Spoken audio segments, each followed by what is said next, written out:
Hello and welcome back to The Movies Made Us Do It. Me and Matt are back. How are you, Matt? I am pretty good, sir. How are you? I'm alright. It's going to be an interesting one. For a number of reasons. Stuff happened this week. Yeah, where do you want to start? I guess we should start. Someone commented and just said cool on our last video. High noon, which, thanks for the comment. And someone else, a friend of mine, Ben, said that as he was watching it, he messaged me and he was like, yeah, I don't think he's ego either. And I was like, yeah, that's cool. That's just my take that I got from that watch. But, I know you didn't feel ego. No, either.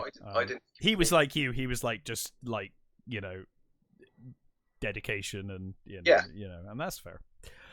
But yeah, so thanks for watching that. I really enjoyed that. It was fun to watch it, to kind of do a deep dive on a movie I hadn't watched. Yeah, that's cool. I'm glad you liked it in the end, because that could have been bloody disastrous if it turned out you didn't like the movie. Well, do you know that's not happened yet, has it? We haven't done a movie that is like, and I guess if it's one I don't know, because we tend to the whole point of those is like, these movie reviews can sometimes get a bit negative, and it's always nice to be like, well, every other one we know we're doing something we like. But I guess if I don't know it, there is that risk. I'd be like, it's terrible. But no, luckily High Noon is rightly a masterpiece. Rightly considered that. So yeah, where do you want to start? Well, should we do the one we've both seen and get that one out of the way? All right. So finally, we've both watched The Munsters. Yeah. Rob Zombie's The Munsters from last year. And I mean, I said on this show a few times, I thought that the trailer for this was one of the worst things I'd ever fucking seen. I was a little more thankful than you were. Yeah, you were. Now I will say off the bat, low bar as it is, it wasn't as bad as I thought it was going to be from the trailer. Yeah, okay, that's good. Like, it was somewhat more competent than I expected. I didn't like it though. Where they're like, Sylvester McCoy's great. Oh man, Sylvester McCoy is so good. Like, I mean, that's about the best, most positive thing I can say. He's great. That all he was doing was his old comedy shtick. I know. From when he was on things like Tiswas and stuff like that. Yeah. Years ago. Yeah. The only thing he didn't do was get out the spoons. I wish he had. He didn't do.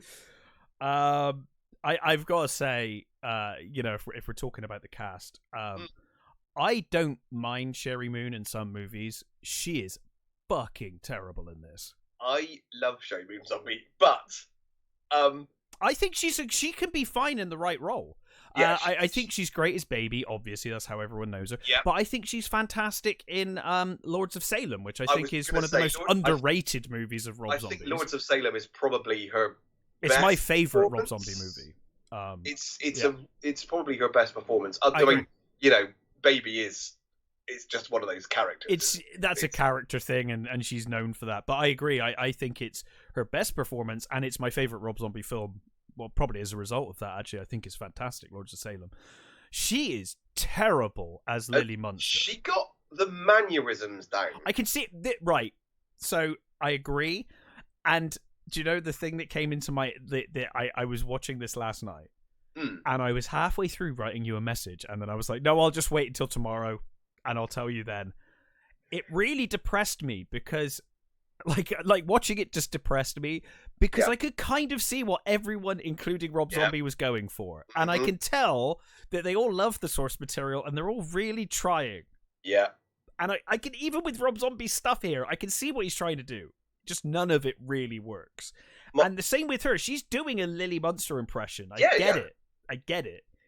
It's just not very good. My wife came in halfway through me watching it and she said, "Is it any good?" And I said, "Watch 5 minutes." To me, it's like a heart monitor. Because you're watching it and it goes up and you go, oh, I can look at that. You can see that. It's really good. And then immediately it goes straight fucking down, and you're like, oh god, he did that. Oh no. And then it goes, oh, but that's that there, that. Oh, and that character is in it. And then you go, oh, he's really fucking awful. And it's is just it? The whole movie was just so up and down for me. It was. Did you find it really weird as well that for a movie that's a prequel, this is a prequel to the Munsters for people that haven't seen it. It's supposed to be how everything kicks off. How they met, how they got together, how they end up at Mockingbird Lane, right? Yes. For a prequel that is so supposedly set in the 60s, clearly, they do like Dirty Harry quotes and stuff. Yeah. And it's really distracting. Yeah. Like, Rob, you know when this is meant to be set, right? Like, it's not even like you're a couple of years out. Like, I think the Munsters was like, what, 65? Oh, well, or something? Like, Dirty Harry's like the 70s. You're like at least 5 years out. Maybe more. 64 to 66. Right. So, I mean, Dirty Harry is like, what, 70 something or other? It's really weird. I was like, that's bizarre. And I even did that thing where I doubted myself for a second. 71. So there you go. You're like 5 years off. Yeah. And it did that thing where I doubted myself briefly for a second, and I was like, no, there's no way that Dirty Harry came out in the mid-60s. That's nonsense, you know. And that sounds like a nitpick, but there were a couple of things like that. There was a couple of modern language that was a bit distracting as well. Yep. But yeah, it's. I mean, going back to the performances, I think Daniel Roebuck was brilliant as Grandpa. I thought his by far the best, really good. The best of the core cast. Yes. Yeah, I think he. Yeah, in fact, actually, yeah, he was fine as Grandpa. I don't really have. What I can gather, he actually met him, and he's a fan of his. Right. So he even worked with him apparently, like many moons ago. Clearly. Herman was annoying because every now and again he'd get the voice almost spot on, and then it'd go like this again, and you go, oh, it's like every time you sort of verged on getting it right, it would then devolve. And the laugh was good, but it was too so much overused. Yeah, too much. Why was he laughing all the time? Herman doesn't laugh all the time. It was really fucking weird. But there were so many. There were bits where, what's it? Oh, the Richard Brake again. Richard Brake as the sort of the scientist was quite funny. Yeah, then, he was okay. Oh, what's his name? Is it Jorge Garcia? I quite liked him as the sort of Igor character. Not Igor. Floop. Those two were quite good, and then they sort of devolved into a sort of meh. Yeah. There was some. I mean, looks wise, it was amazing. I do think you can tell, and there are scenes in the movie that are still in black and white, and it looks so much better in black and white. Yeah, Good Lord. He should have had the courage to just do black and white. I think that wouldn't have solved this movie's problems, but it would have helped. It definitely would have helped, and it would have definitely cemented the visual aspect they were going for. Yeah. I think. I kind of got a kick out of Lester. I don't really know why. He just made me laugh a couple of times. Which one was Lester? The sleazy werewolf. Uncle. Yeah. I kind of liked him. That's that and the Tin Man and the uncle, what is his name? The creature from the Black Lagoon dude. Yeah, they're all like people that were in episodes. Yeah. All stuff that sort of appeared in there, and they were nice little sort of cameos. And yeah, Lester was actually quite funny. But annoyingly, I thought they spent all this time building the house. It's barely in it, and it's. Do you know? Yeah, it's like 5 minutes. This goes back to the Wednesday issue. The whole point of the Munsters is that they are trying to be a regular family in suburbia, and that's the gag. They're monsters trying to live in suburbia, and everyone else is horrified by them, or disturbed by them, and they're just kind of oblivious or just trying their best to fit in. Right? That's the gag. And then you made a movie where they're just surrounded by monsters, and like you never really we finally get there, and I was like, oh cool, like now they're in Mockingbird Lane, and we've got that. I actually found it quite amusing. They move in on Halloween. That was funny. Yeah, I liked that. Right. Yeah. And then it ends, and I was like, oh, but you just got to the bit that would have. Yeah. You know. The worst thing is that literally you get that thing, that clip from the trailer. And it's them sat in the house going, "What do we do now?" Yeah. And it feels almost like that's what Rob Zombie did. He got to a certain point and went. He built the whole set. He built the whole house and then just sat in it like, oh. What do we do now? Yeah. I honestly think that it was a mistake for them to spend so much time in Transylvania. Well, I don't even know why they did it. Who gives a fuck how Herman and Lily met? I really don't fucking care. That could have been done in a very quick, montage. and then start the movie with them moving in. Yeah, because it felt like that was the point at which the movie started getting interesting, and then because I was like, oh my god, they're in Paris, and like they make a really big deal out of Herman taking Lester's crappy house deal and him signing the house over, so they lose everything, and you're like, oh, this is going to be a major plot point. And Grandpa's really mad about it for like 5 seconds. And then everyone gets over it, and it's fine, and it's really weird. And then to make it worse, at the very end, is like, oh, here's your cut of the money that and now a millionaire. Yeah. And you're like, what? Yeah, it ends. The movie ends with him saying, oh, we're rich. Yeah. And it's like, but you're still living in Mockingbird Lane in the series, and like, where does this money go? With the mortician job. Yeah. It's none of it made sense. I'm assuming it was setting itself up for sequels, which is fucking ambitious. Well, I think it was. I think they because wasn't it a series originally? That was the plan, I think. I'm not sure whether it was supposed to be a series, whether that was the initial plan or not. But it might have been. Oh god, it's so annoying. It's depressing because I can see what they were going for, and I can feel the love. I can feel the love for the Munsters, and you and I share a love of the Munsters. I mean, the makeup's great. The costumes are great, and in black and white, it actually looked really cool. Yeah, those few scenes that you see in black and white, it's like yes, that looks way better. I think Richard Brake plays the Nosferatu character as well, doesn't he? And the makeup of that is great. It's really good. Yeah. There's so many, Lily's many of the wardrobe jokes. is amazing. She's got this great fucking wardrobe. I like all of the wardrobe. I like Herman's wardrobe. It's he's got the fur coat from Son of Frankenstein. Yeah, which I really appreciate. I mean, it's one of my favorite movies of all time. So I loved seeing that. You know, there's loads of cool references and nice things going on in it. I will say that there were bits where it started going into Rob Zombie's video stuff. Oh, God, did it not ever feel like a music video half the time? You've got the backgrounds. Yeah, like the swirling patterns behind them. It's like, that's not the Munsters. No, I was going to say, it's not in the Munsters. I thought that. I was like, I've never seen that. That's those weird psychedelic horror movies that you got from the 60s. That's not the Munsters. No. I don't know why I mean, I guess it's just him putting his stamp on it, I suppose, but it felt really out of place. It did feel weird. And, oh my god, I really did not need. That was actually the bit that my wife walked in. Was when they were singing "I've Got You, Babe." Oh Jesus, it was so bad.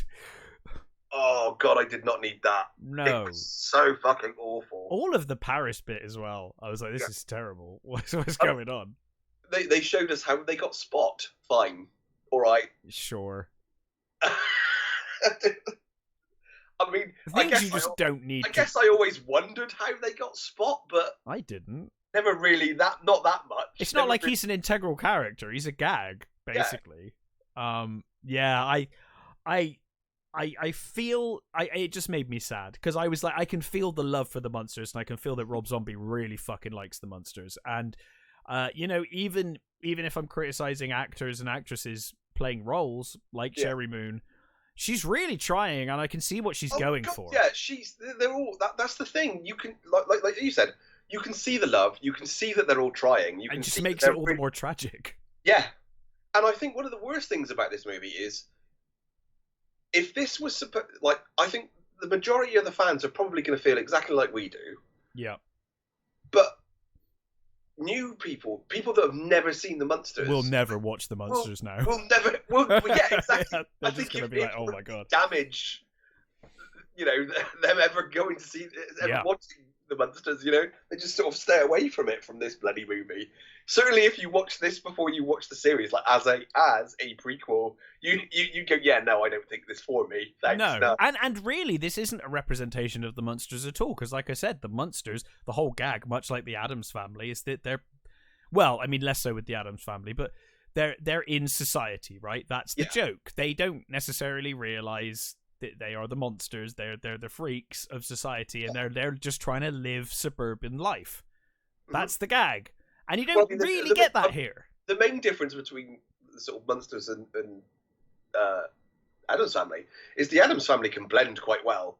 The Munsters are literally like blue and green. Yeah. And stick out like a sore thumb, know? Yeah.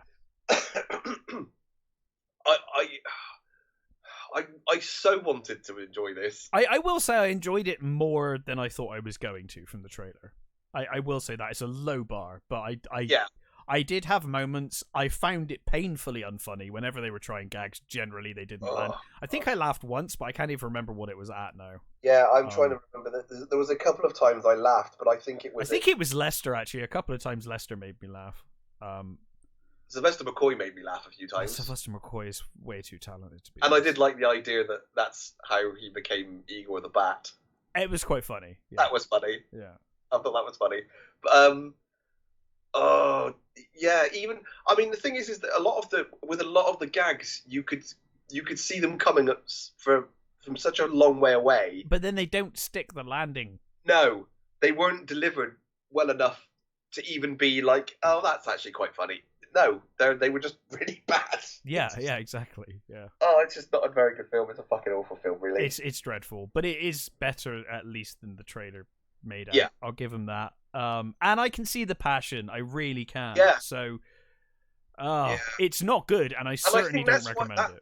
That is what makes it so much worse, because you can see the love, and you can see the lovely little bits, and it just falls to the floor, and you're like, oh god. I think this cements, after Halloween 2, and now this cements Rob Zombie just needs to do his own thing. Just stop doing any kind of remake. For God's sake. He's better when he's influenced by other things, not directly doing them. Absolutely.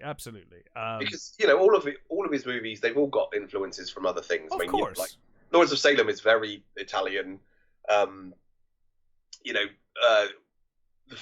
House of a Thousand Corpses is very Texas Chainsaw, and then the other ones are. I mean, a lot of his movies are pretty much Texas Chainsaw.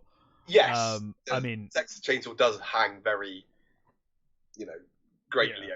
I mean, is it 13 or whatever? It's just more of the same, really. Yeah, well, I think he has a period, doesn't he? I think the 70s is hit. Oh, that's his thing. I mean, he even got the 70s into a series set in the 60s, so even then he got 70s references in there. I mean, did you ever see the Mockingbird Lane pilot? No, I never did. It was interesting. I kind of liked it in a way, because they obviously, sounds weird, they were trying to make it a little more grounded, so they weren't quite so cartoonish. Okay. And Eddie Izzard was playing Grandpa, he was sort of like an interesting choice. He was this very sort of lusty old man, which kind of worked for what they were doing. Right.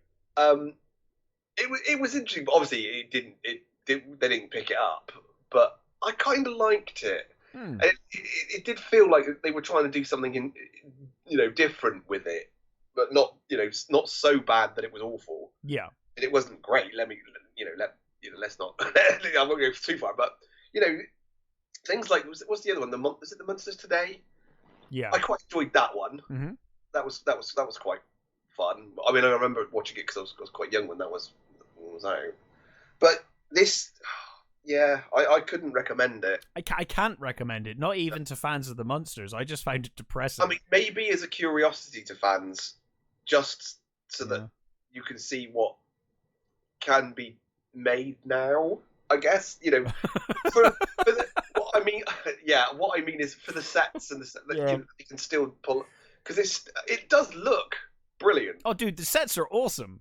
Yeah. Like I know a lot of the criticisms were like, I can't see where the money went. It's like, I can, because if you look at the sets are massive.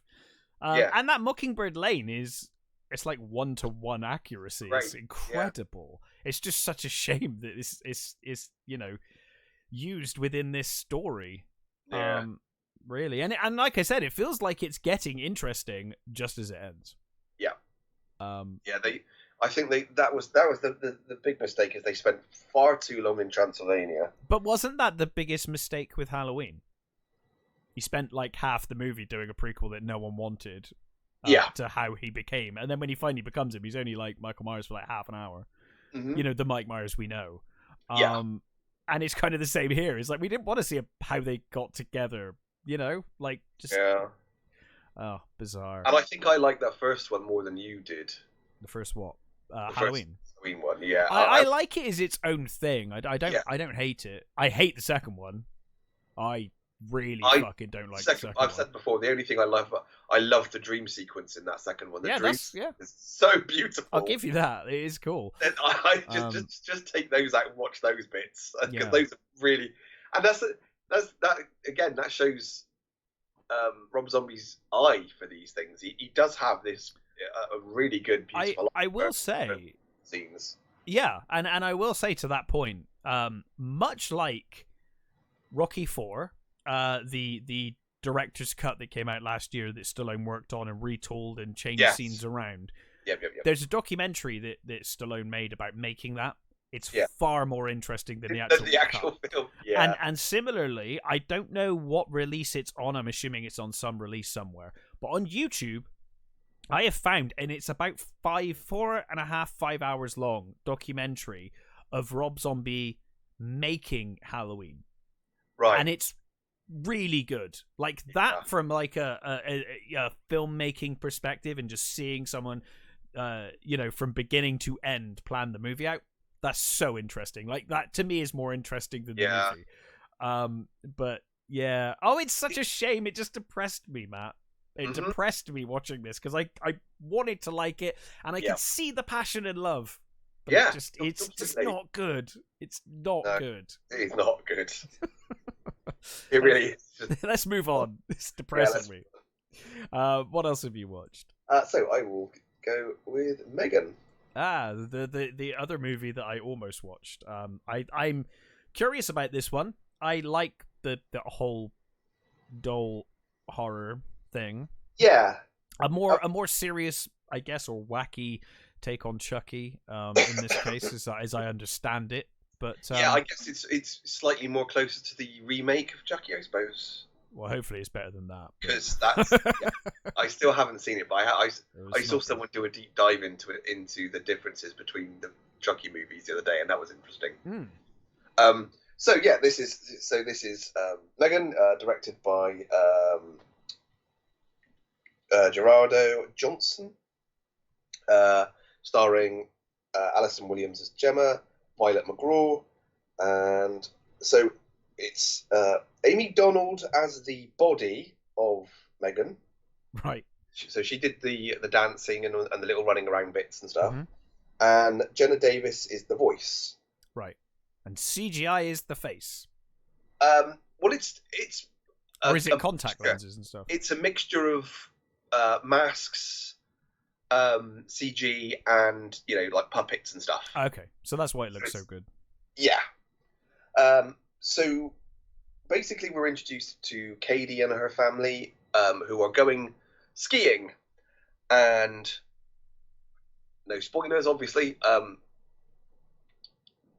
They have a terrible car accident, and Katie is the only survivor. Oh. And she is given over to her aunt Gemma, who works as a computer sort of engineer, programmer at this company, and their latest product is basically like a Furby. It's a your best friend is like, there's this trailer for this Furby thing, And it's I don't know about your best friend. I mean, even before this thing goes mental, it looks like your worst fucking nightmare. There's something about ultra realistic looking dolls. That this is terrifying. We haven't even got to her yet. This is genuinely a Furby. No, Sorry, these are like these. They're like these. I can't remember what they're called, fur buddies or something like that. They're called. And part of the accident is in the car. Is Katie has one of these and she drops it and it's being loud and it's talking and stuff, and the mother sort of tells her to, screen, you've got screen time and all that sort of thing. But so Gemma, who's the aunt, she's worked on this Furby thing, but she's currently working on a fully AI girl, right? To be the next best thing. And her boss, played by Ronnie Cheng, is this awful tech dude who really doesn't know anything, but obviously, clearly he's rich and he's, your typical how they see these CEOs now, as idiot who's got lots of money. And he's like, doesn't want them working on that. He wants the update for these Furby things. There's a trailer for these Furby things, and it's like, I had a pet, but it died. It got old and died. Now I've got this new sort of pet that won't ever die. And I laughed so much, I gave myself a stitch on that. Just, for some reason, it's not even that funny, but for some reason, that at that moment, it really tickled me. Yeah, that's fair. So, Gemma is completely useless with people, really. You get that from the trailer, actually. Yeah, she does not know how to deal with having a child. Leave her with the AI. Exactly. Yeah. So she decides that the best thing to do is test out her new AI on a child, which she hasn't put any parameters in for it. She's not even got the law of robotics yet. No, she hasn't. She hasn't even done that. Right. She's basically just sort of put in a few sort of things that it's going to be coded to Katie, and it's got access to the internet. Jesus Christ. I feel like it should be a prerequisite for anyone getting into AI or robotics to have at least read some of Asimov's work. Yeah, exactly. Otherwise, that should be like a barrier to entry right there. You don't get the feeling that she's done any of that. I mean, her house has got these figures and sort of transformer things. That are obviously collector's items, and of course Katie goes in and goes to play with them, and she's like, "Oh, don't touch that! It's a collector's thing." And this poor girl, her parents have just died, and she's like, "Oh, I don't even get a transformer." Great, awful place. Yeah, she's in this awful house, and of course, Megan. Initially, of course, Katie's a bit sort of, oh dear. This is a bit weird, but immediate, as soon as she starts talking and says all these things and she pairs with her, it's amazing. She loves her. She's going behind her and making sure she flushes the toilet because she keeps forgetting to flush the toilet. Right. She makes sure she brushes her teeth, and and meanwhile, Anne can just go, "Oh, this is great. I just get all the details about what's going on with the computer stuff. I don't need to worry about this." I will say, with the exception of the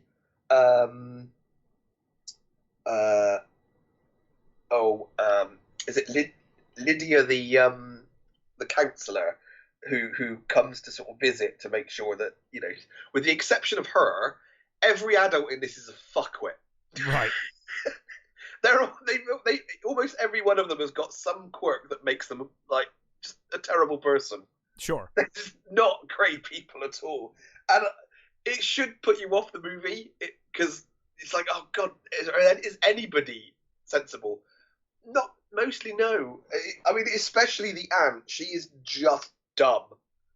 She's very clever. I mean, that is kind of the trope with any horror movie involving a kid, isn't it? If it's from the perspective of a child, they're like, this doll is murdering people, and they're like, tell the truth, you're lying. The bits where you think, oh, she's learning to sort of appreciate the girl more, and she's nope. And then it's like, well, no, she's moved. No, she's not getting it quite as you hope she does. Okay. Okay, so I really enjoyed this movie. Good. You were quite cryptic with this one. You gave me no clues. It was either going to be that you loved it or you fucking hated it.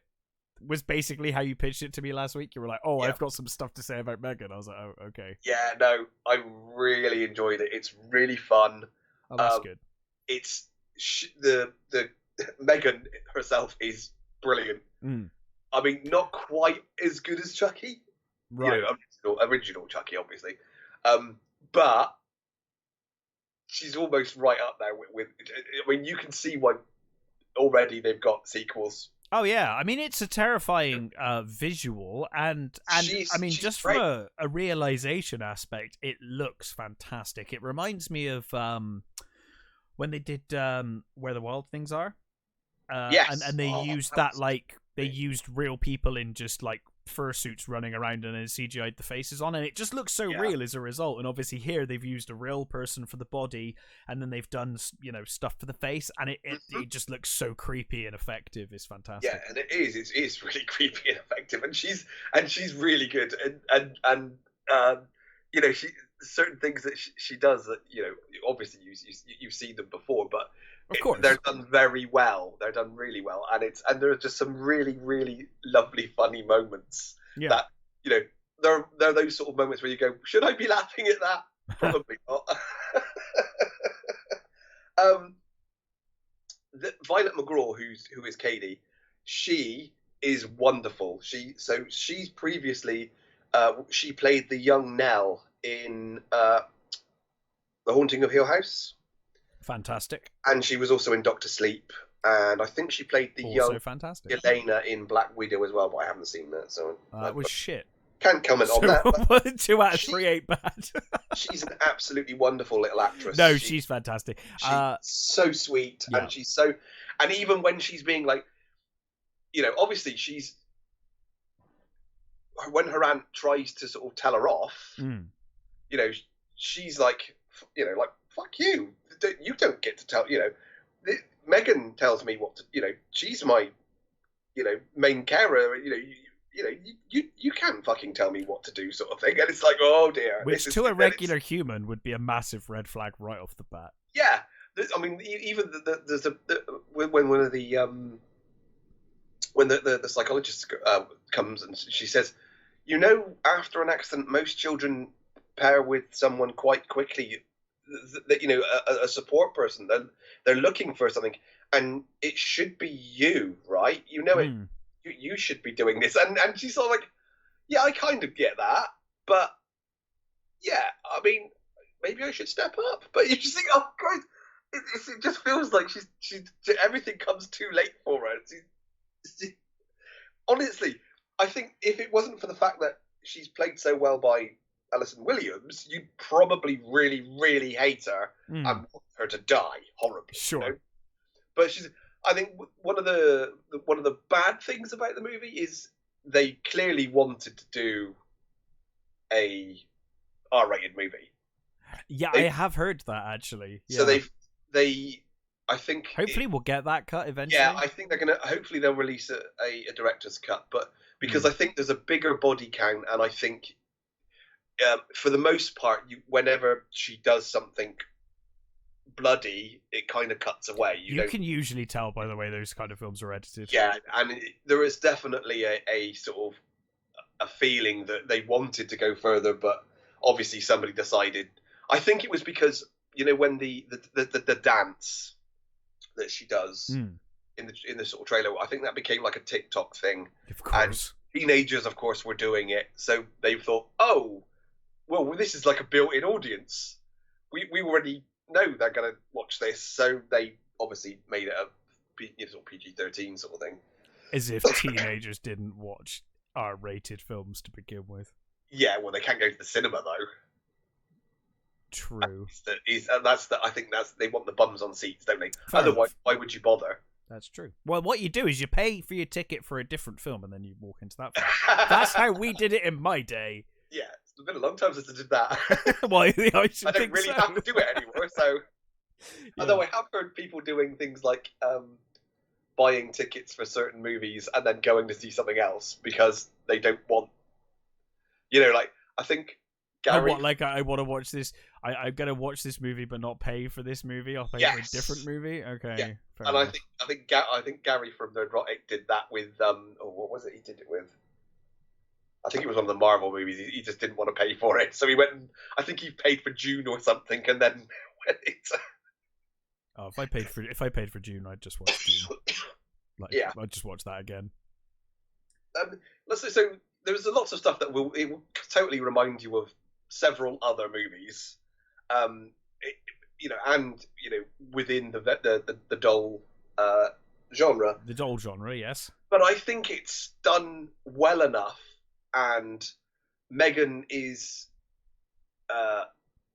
done so well that you will not mind, because she's brilliant. She's so good. It's a nice looking movie. The just seeing her running around and stuff is really good. And when she does there's no really real reason for it, but when she does the running on all fours, it's like, that's really fucking cool. Yeah. I mean, it's a trailer, so you've seen it, but it's really, I think it's really fucking cool. And there's the when she disposes of the bully, which, I mean, again, you see in the fucking trailer. Again, it's really good. I really enjoyed it. I think it is funny. It's it could have been nice. It would have been nicer to see it a bit more gore and a bit more sort of brutal. Because that's certainly the intent from the trailer. Is that? I think hopefully we will get the other cut. But as it stands, I think it's a really enjoyable, fun little horror movie. I don't really want to spoil it for the audience listening, but I am curious, because whenever these kind of stories come up, does the film reconcile with the fact that Megan is doing nothing wrong? Because ultimately Megan is just following the programming that was given to Megan, and someone was a complete dumbass and didn't think about the consequences of their actions. So I'm just curious if that not exactly comes into the plot. So it does. So it does deal. Obviously, it deals with things like how we are giving our children devices. Sure. That's clearly really the commentary. Interacting with them. There is that. There's a whole sort of thing where when Katie goes into, when she's first with her aunt, she says to her aunt, she gives her first she gives her an iPad and says, just go and play some games on that. And Katie turns around and says, okay, how much screen time do I have? And she's like, I don't know what that is. She's like, well, screen time, how much how long am I allowed? Oh, she says, you don't need to worry about screen time here. That's fine. No one worries about that here. And immediately you're like, oh, dear me, this is going to go well. And obviously there is a sort of a thing of, maybe not everybody should be parent, or because there is there's a bit where the counsellor says, she's got grandparents, right? There are other people they could look after. The husband's grandparents have already said they'll take her if it's too much for you, or if you don't want to take them. And you just think, yes, do that. Yeah, clearly. I mean, there would be no movie if that happened, but it's. I think it's a bit weird to dangle that carrot, though. Yes. Just don't have her have no other family, and then this is fine. Yeah, I think it does. It's weird to give you a logical out and then have the character not logically take it. Yeah. But I think it does. Deal with that. Well, not exactly deal with it, but it brings up that maybe you should have programmed it for better. Children a bit more, and not letting the computers and things educate them. Sure. Tell them what to do. Mm-hmm. So there is that, but overall I think it's a real fun, highly enjoyable little horror movie. Cool. And I honestly can't wait for the second one. I think as long as it's got the same amount of fun and hopefully Katie will be in the second one as well, because I think she as the sort of you're right with her all the way, because she's such a darling little girl. Yeah. I really liked it. I fully rate this as a really good movie. It's absolutely on my list to watch. It's right in my wheelhouse, and it looks fantastic. It's just really sort of nicely, brutally fun. She's brutally fun. Yeah, sounds good. Well, I was looking for something to watch, and it's been advertised to me for a long time now, or at least the last couple of weeks has been heavy promotion. Was Devotion, an Amazon exclusive? Don't know whether they made it or whether they just got the rights to it. As has happened during the pandemic, a lot of things. This is a 2022 movie, so the plane movie. Yes, Korean War movie. So yeah, set in the 1950s, I think 1950, and tells the story of Jesse Brown. I believe at the time the only African American in a pilot, at least. Obviously there are other African American people in the Navy, but in terms of being a pilot, he's the first, I believe. And we meet Tom Hudner, who transfers to the squadron where he meets Jesse, and it's kind of a story. It's kind of a two-sided story, really. It centers on the friendship between the two, between Tom and Jesse, and also deals with Jesse's the racism towards Jesse and what Jesse's experienced in the past and how that's affecting him in the present. You get the impression that his now I should caveat this. I am not much of a historian, especially with military history, and I always feel a bit awkward about true stories, if I'm honest. Whenever there's a true story, I always feel a bit icky, because I'm like, I don't know if you're doing justice to these people or not. I really love history, and I like war movies, and I'm more of a Victorian-y type person overall. That's your avatar. That's my avatar. I must admit, I don't know an awful lot about the Korean War. Yeah, it is kind of the unsung kind of war, isn't it? Really? Yeah, it's undersold. It's a weird little media, I should say. It's one of those weird things that because it's sort of between the Second World War and Vietnam. Yeah, it's kind of almost completely overlooked. I mean, there are lots of things that are set then. Yeah, but they don't sort of. It doesn't have the same, I think. Public consciousness of that war. Yeah, it feels that way, doesn't it? Vietnam or the Second World War does. Certainly, as an English person, it feels like it's one that doesn't really get represented in media. Yeah, because I don't think I think we might have had involvement in it, but not. And maybe that's it. Maybe we had so little to do with it that's it doesn't really penetrate here. Although we tend to get the movies. So, but in any case, Glenn Powell is. The same year, different fighter jet, but it's different fighter plane, but same year. He's here front and center in yet another plane movie. I hope he doesn't get stereotyped. Although he is playing a very different character here. He's much more likable than he was in Top Gun. I forget what the name of the character was in Top Gun Maverick. He plays the dickhead. He was Hangman. He basically Iceman 2.0 is who he is.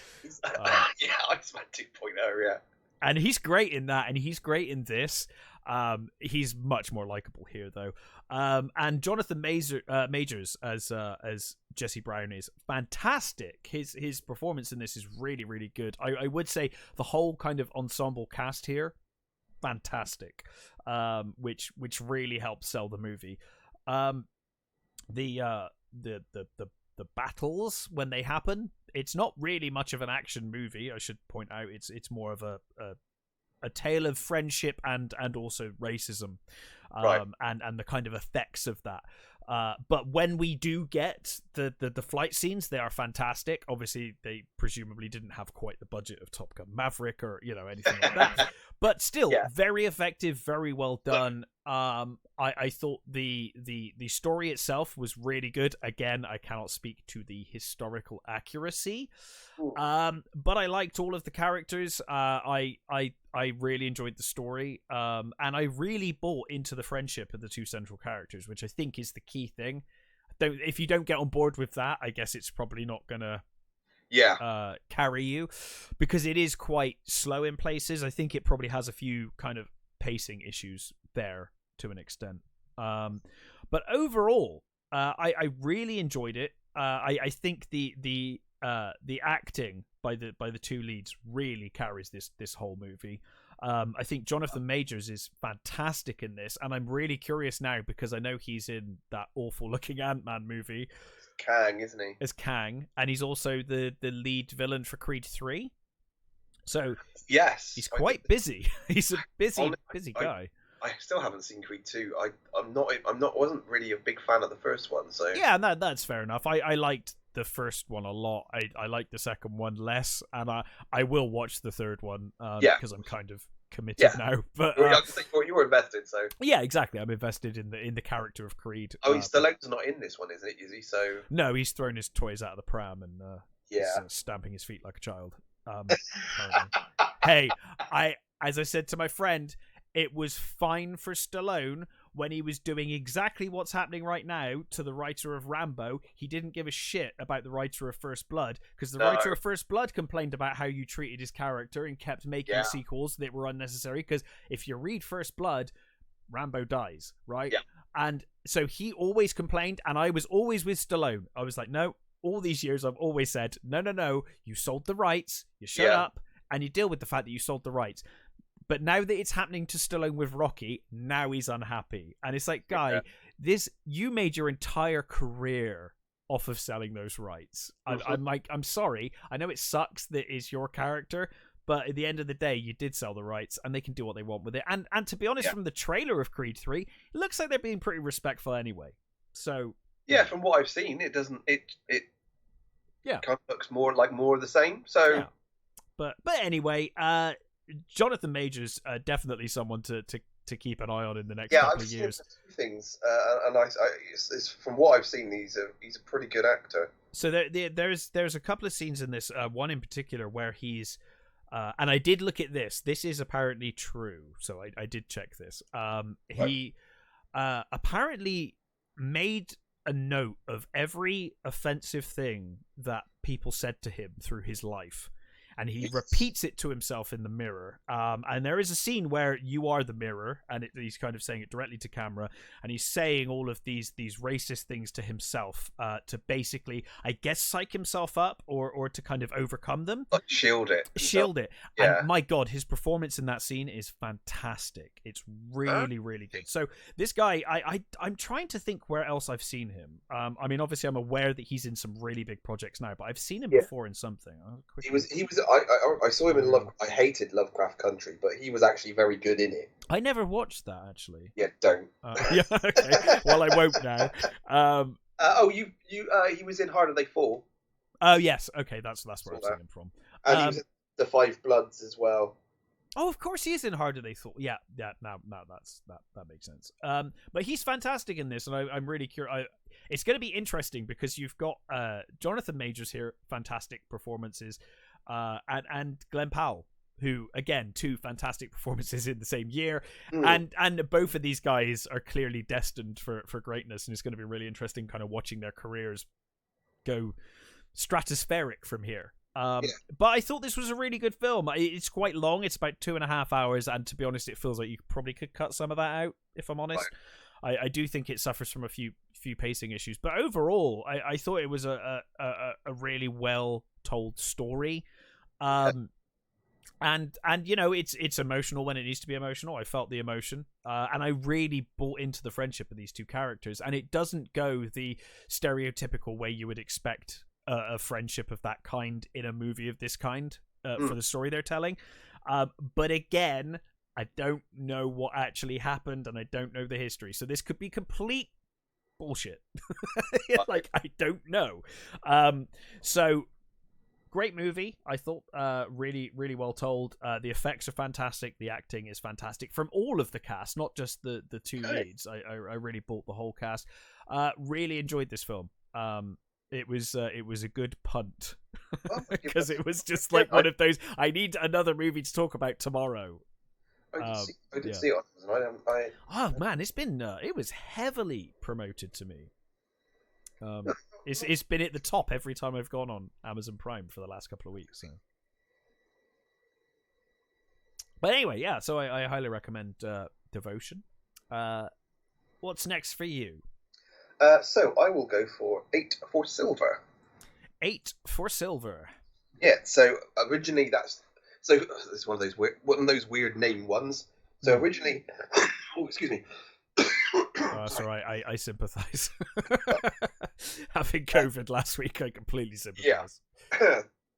So originally this was called 8 for Silver everywhere, and then they changed the name to Cursed, and I think it was released in the States and almost everywhere else as Cursed. There are so many films called Cursed. And over here, it was released as 8 for Silver again, which, okay, fine. I prefer that name because, like you said, there are so many bloody movies called Cursed. Do you know, the first thing I do whenever I name a movie is I Google the name. Yeah. And I know there's another movie called Annette, but guess what? They named it after I named my movie Annette. Like, so just saying. I know it's a much bigger movie, so you're never going to hear that, but like I did name it that. And to be honest, if I come across one that's already called that, I'm like, no, I'm not going to. I just won't call my film that. I want a unique name. And calling it Cursed, I could tell. I feel like I could quite happily, at least on one hand, count the number of horror films specifically called Cursed. The only one that springs to the top of my head right now was the one with Christina Ricci. Oh yes, yeah. I actually quite like that one. Mm-hmm. But anyway, 8 for Silver is a much better name. Yes, I think so. Yeah. So this is. It starts off in the Battle of the Somme, right? With French troops, and we are introduced to. Now I've got to get his name because he's Edward, who basically almost immediately gets injured, and he's taken to the surgeon, and they start taking bullets out of him. And they then find a great big silver bullet in him that they take out. And then it skips to like 30 years earlier. So we're now in rural France, and basically we are with the Laurent family, and it's so we've got Isabelle and Seamus, played by the wonderful Kelly Riley and Alistair Petrie, and that there are 2 children, Charlotte and Edward, and we are also introduced to a bunch of gypsies, and the sort of head woman of the gypsies tells this, I think what is the head man, that they need to get the silver ready because she thinks something's they're going to be attacked, or they need their protection. Right. So he takes this box containing what I think, it tells you is 30 pieces of silver, and he melts some of them down into a set of wolf-like dentures. Okay. We are then basically told that Seamus Laurent, who is he's the sort of lord of this bit of land and that they're on, but also there are other sort of members of this sort of community that all have bits of land, and I think that the gypsies are in the middle of this land, and they have a claim to it, and they're the sort of the rich folk are in this meeting, and the local priest says, they do have a claim, it is legal, but nothing that we can't fudge to get rid of it. Right. And Seamus says, it's okay, we'll deal with it. So they deal with it by pretty much murdering them all. I mean, that'll do it. And of course, they get cursed by the gypsy woman, and one of them is an incredibly brutal way that they make a message with the headman. It's wow, that's really brutal. And they basically bury the woman with the teeth in this box. And when basically she says, you know, as they're burying her alive, she sort of curses them that they will have bad dreams, basically. So all of the children start having these dreams of, there's a scarecrow was put over the remains, and they keep having this dream of going to this scarecrow and digging up these teeth. Right. So the children decide, you know, one of the sort of slightly older ones says, "Come on, we're going to go to the, you know, this place. We're going to see what we find there."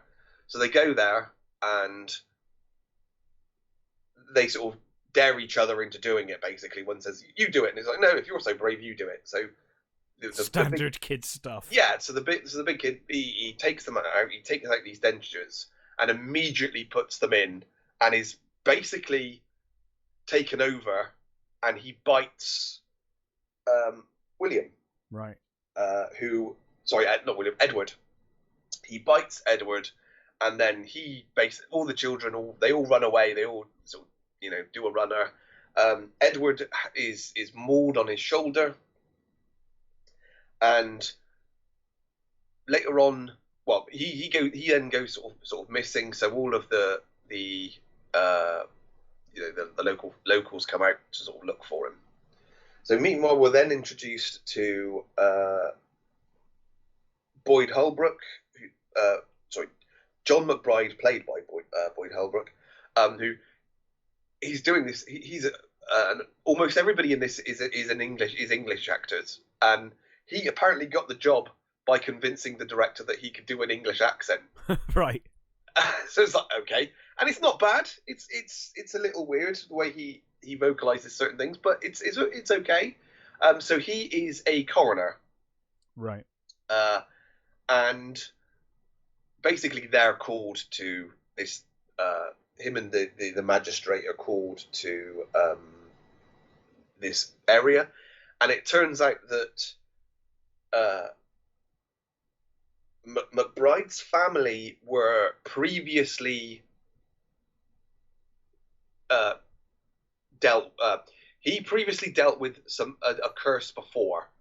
Now, his family were killed in this area called Gévaudan.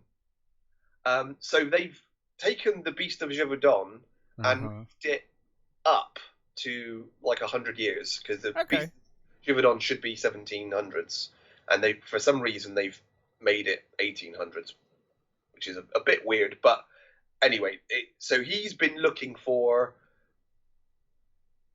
kind of the curse that killed his family, and he's been sort of trying to find these gypsies. And of course now he's there, and he's trying to discover what set this off and how to deal with it. And I won't say anything else.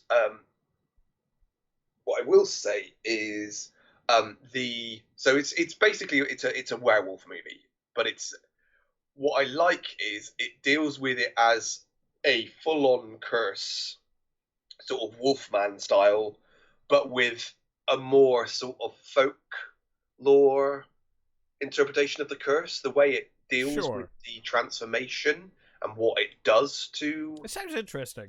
Yeah, I really like what they did. I think it's a combination. Again, it's a combination of puppetry and CG.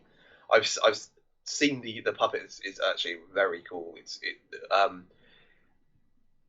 Remember, you know the werewolves in American Werewolf in Paris? Oh God! Right. So you know how they're like not furred. Mm-hmm. So these are like that, but I'm assuming it's better than that, though. Yes, because you saying that is giving me. Well, the only reason I gave that as an example is because of the type of werewolf. I see what you mean. Yeah, not furred, but altered humans. You know what I mean? Yeah. It's that, but it's also a little more squidgy and body horror-y. Right. There is an autopsy that is very similar to the autopsy in The Thing. Oh, cool. Okay. I really like this movie. It's full-on gothic horror. So it is quite slow. It's not your, action every minute sort of movie. It does take its time to build up the tension and the danger, and it does a very good job of that. And it's it's nicely brutal. I think the creature effects are pretty well done for the majority of when you see it, and how it moves and what it does to the people that it moves through. I really enjoyed. Boyd Holbrook is quite good. He just about carries it off, I think. Kelly Riley's great. She plays the mother, so she's her part is quite sort of toned down, but what she does is really good. I liked how it ended. The end is I thought was a really, really nice scene. I don't really think it needed the initial Somme thing, and the end bit didn't really need that, but it was okay. It was fine what they did. It's just and I guess it's just an interesting way of framing it, which I don't think needed to happen. I think it's got some beautiful shots of the sort of mist coming over the sort of the moors and things. It's very atmospheric. It's got a beautiful atmosphere, and it's got a really good and really nice gothic feel to it. Yeah. And as I said, some people might have a problem with the pacing, because it does take its time to go along, and it does. But I think personally, for me, it was fine. I think a lot of people will find it too long, but for me, it was nicely paced. I think it because it took its time with the tension, and I think the tension was very good, well done. Then it was fine for me. Sean Ellis is the director. He's previously did Metro Manila and Anthropod, which are very sort of highly praised movies. So I've not seen either of those movies, but I have heard of him, and I know I have seen Cashback. He did do Cashback, which was a while ago. I think it's beautifully done. It's a really nice, beautifully shot gothic horror that has some really nice way of dealing with the werewolf curse. Yeah, I think it's one of the better ways that particular story is done, and I think it's a really enjoyable movie. It's a really good horror. I really recommend that one. Well, that is really good to hear. I must admit, I kind of, from what you're saying, I really like this take actually.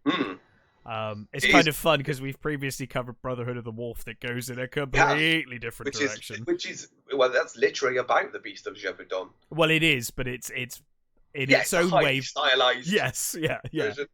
And it takes.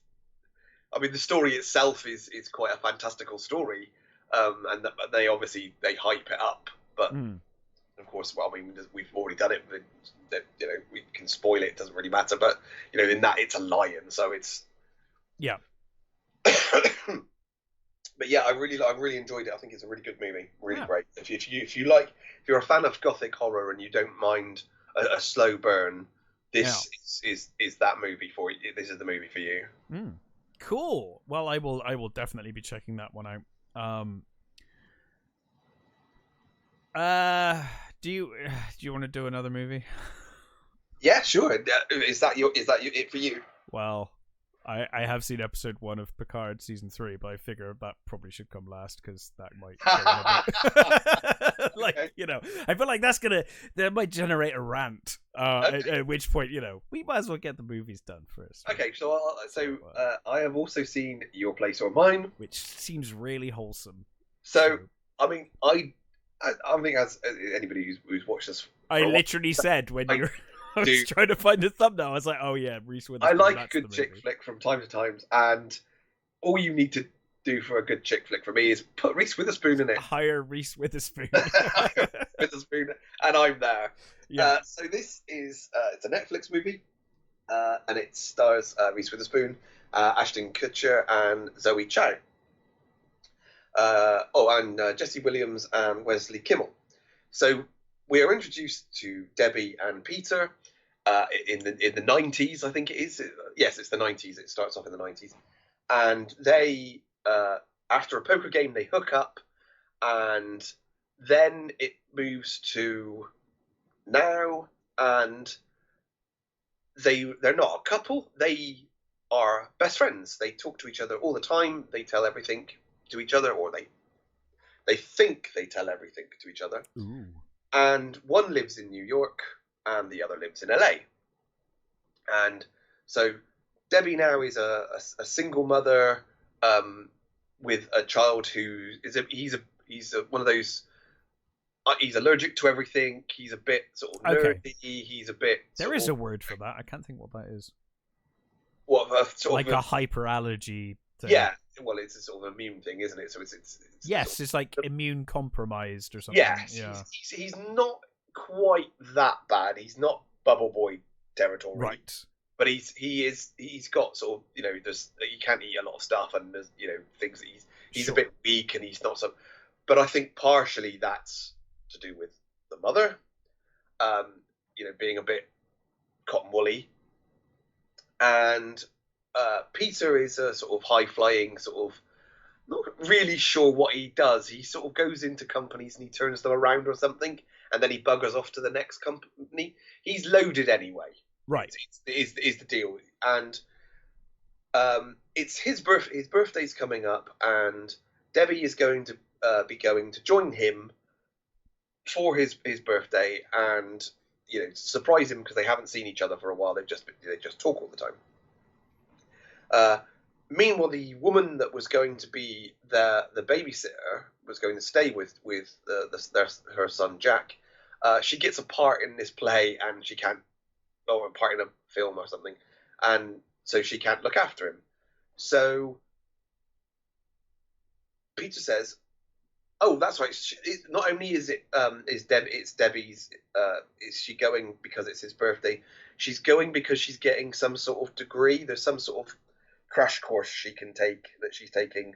Well, I forget what it's for, but she's taking some course while she's there to get the degree in, I don't know what it is, accounting or something or other. So Peter says, why don't I go over there and you come over here and we'll stay in each other's places. I'll look after Jack. And she's like, oh, Jack's got lots of issues and he's got the things that you need to do. He's like, I'm fine, I can do that. It's typical Ashton Kutcher thing. He's not really stretching himself here. He's just charming Ashton Kutcher. Sure. He does that. And kind of the same with Reese Witherspoon. She's not really doing anything. Neither of them are particularly trying. They just are just being. Charming Reese Witherspoon. Fine. So obviously they swap, and obviously. Do you know, weirdly, I was tempted to watch Butterfly Effect again the other day, which is a depressing as shit movie starring. Really like that. It's a great movie. I think it's probably his. Probably his best film. Movies I've seen where he's actually stretching himself. Yeah. But it was funny because then I saw this. I was like, oh my god, Ashton Kutcher's still going. Yeah. Okay, so they're not really. They're just being themselves. So yeah, they are kind of being, and obviously things happen. Of course. We were introduced to Minka, who is played by Zoe Chow, who. So Peter's just broken up with his girlfriend because he can't commit to her, and so she goes off. And Minka turns up to the apartment with just a coat on, and Debbie, of course, answers the door, and she's like, "Oh, I'm his ex-girlfriend. I saw on his social media that he'd broken up with her, so I went to turn up, for some fun basically, and Debbie's like, okay, fine, and she's like, oh, wait a minute, you're the Debbie, and she's like, yeah, he's like, oh, he talks about you all the time, sort of thing, right? So then basically Minka becomes like her best friend, and Minka takes her to like a posh club, and she sort of takes her around, and they end up meeting this this publisher who she knows. She's like read every book by this publisher. Theo, played by Jesse Williams, who's handsome and charming, and he knows all the books, and of course, so they have a spark, and Minka is like, no, just go with him, for God's sake, he's into you, and she's like, is he? He's like, of course he is. So of course, obviously, as these movies go, they obviously love each other, but they've never really said anything, and there's like, you know what, they though? haven't told each other. Like, it's fine. Like, yes, I feel like with these kind of movies, it's like Christmas movies. You know what you're getting into, and it's fine. It's the same old thing, but that's all we want. It's like a comfort blanket. Mm-hmm. And obviously, I don't need to do no, there's no spoilers here. We all know where it's going. So what I will say is, Zoe Chow as Minka and Reese are great. They have really great chemistry together. Whenever those two are on screen, it's really fun and really brilliant. Sure. Ashton Kutcher and the kid, there are charming bits because he's trying to get the kid to come out of himself. The kid doesn't really have any. He did have these two friends, but they've kind of got together and they've come separate from him because they're into hockey and stuff. And he's trying to get this kid to, be more outgoing, and he tries to get him to do stuff, and obviously it goes wrong, and there's that whole sort of parenting thing, and she's too clingy, and he's obviously too free, and you get all those sorts of tropes. It's an enjoyable movie. And again, like you said with the Christmas movie, it's a fine comfort blanket. It's fine. Yeah. It's not the greatest rom-com I've ever seen, but it was fun. It was a fun. I wasn't disappointed. Let's put it that way. Reese and Zoe are they really are holding the movie for the majority of it.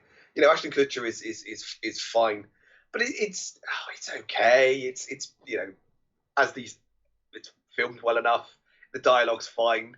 There are quite funny jokes, that are just standard,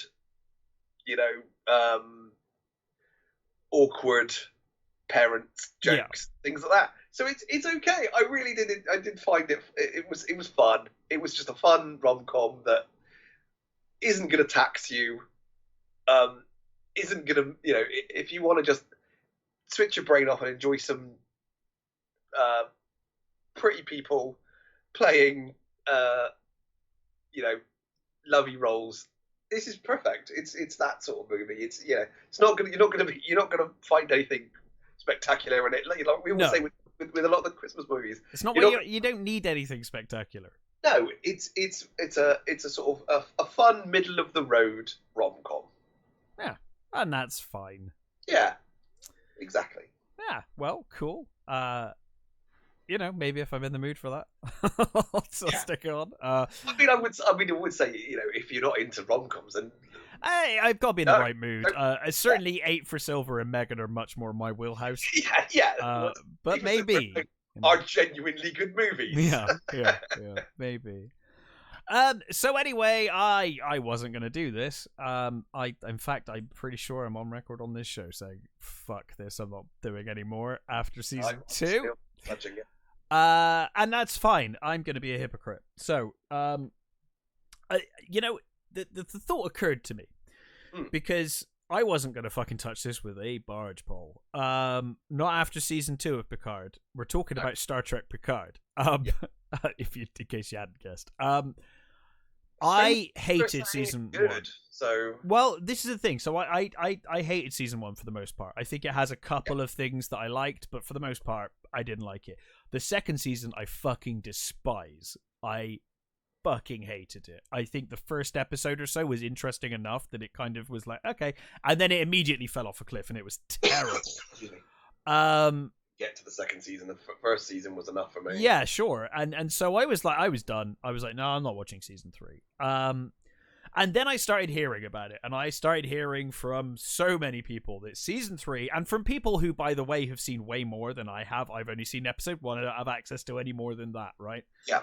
But people that have seen more, seen the whole thing, seen part of it, saying it's fantastic, it's brilliant, it's great. And I'm like, really, guys? Really? After the shit we've had?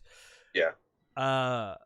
New showrunner for this season, at least. And I gather he has some pedigree, Terry Matalas. I don't think I've seen anything that he's done. So, 12 Monkeys series, I think. He at least has the fact that he's an actual Star Trek fan going for him. Oh, you can tell. Which, you can tell. The fucking people involved. So now, it depends how you feel with Star Trek. And then the reason I say that I'm going to be a hypocrite is because I should preface it by saying it depends how you feel about Star Trek. Because I understand, right, as someone who was massively into Star Wars, hugely into Star Wars in my childhood, I didn't give a fuck about Star Wars anymore. They've ruined Star Wars for me on a level where I'm not angry, I just don't care. And as I said before, they could make... If Andor, I hear, is great, it could be the best thing ever made. I simply don't care about Star Wars anymore. So I can't get invested. I don't care. I'm not going to watch it. I have no interest. I'm not angry. I'm just not interested. So if you get to that point with Star Trek, I completely understand why you're not even bothering. Don't bother. I still have some hope for Star Trek. I for some reason, I don't know, glutton for punishment. I'm still like Star Trek. I'm still like, maybe we can get back to this.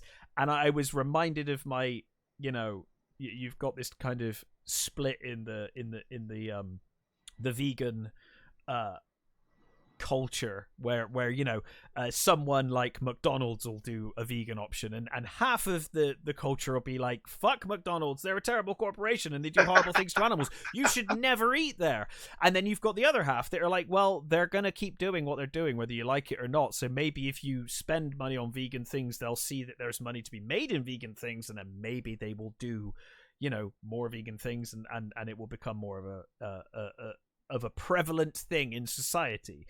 I happen to be in the latter of those vegan categories, where I'm like, I think you should show a company that there's money to be made in this, and that might actually then educate them into doing better. And I kind of applied that here, where I was like, well, actually, maybe we're at a point where these companies are fucked up so bad that they actually want to start making money, and we could show them.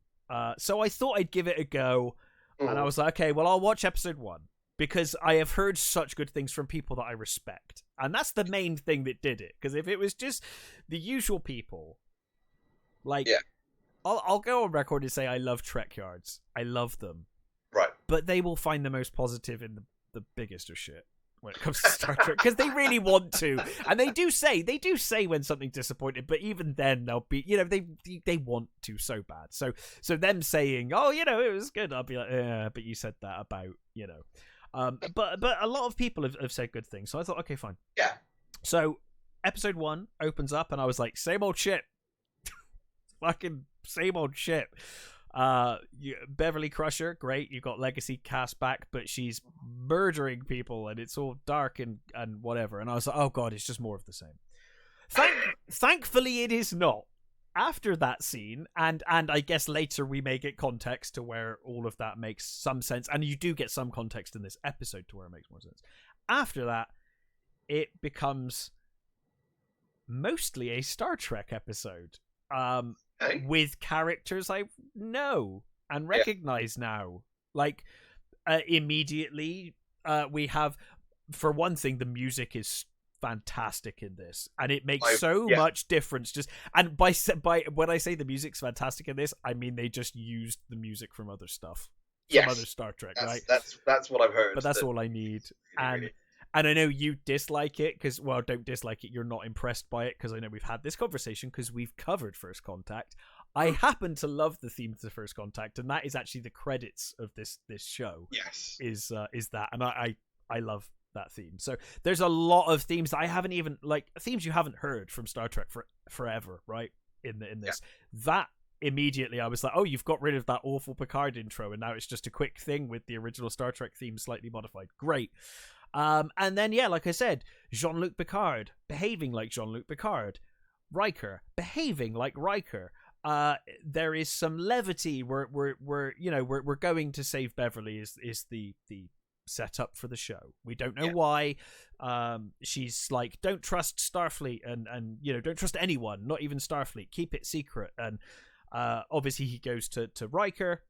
And Riker's like, well, I know I've got some sway on the Titan, so maybe we can use that ship to get where we need to go, right?